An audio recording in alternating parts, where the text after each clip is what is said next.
জানো তো আমরা বান্ধবীরা প্রায় 2 বছর পর একসাথে ঘুরতে বেরোলাম, কারণ বান্ধবীর যেহেতু বিয়ে হয়ে গেছে, কথা হয় দেখাও হয় কিন্তু আর ঘুরতে বেরোনো হয় না একসাথে। তাই আমরা প্ল্যান করলাম একসাথে ঘুরতে বেরোবো সবাই মিলে। তো বেরিয়ে গিয়েছিলাম আমরা কর্ণজোড়া পার্কে।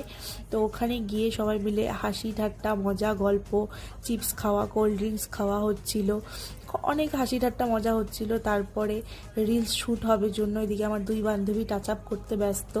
তো এদিকে রিলস শ্যুট হলো, ফটোশ্যুট হলো, হয়ে নিয়ে আমরা 6টার দিকে ওখান থেকে বেরিয়ে গেলাম। বেরিয়ে গিয়ে আমার এই বান্ধবী কাণ্ড করছিল, পাড়ার রাস্তার জংলি ফুলগুলো তুলে বলছিল জিপসি করা যাবে কিন্তু ভালো ভালো বেশ।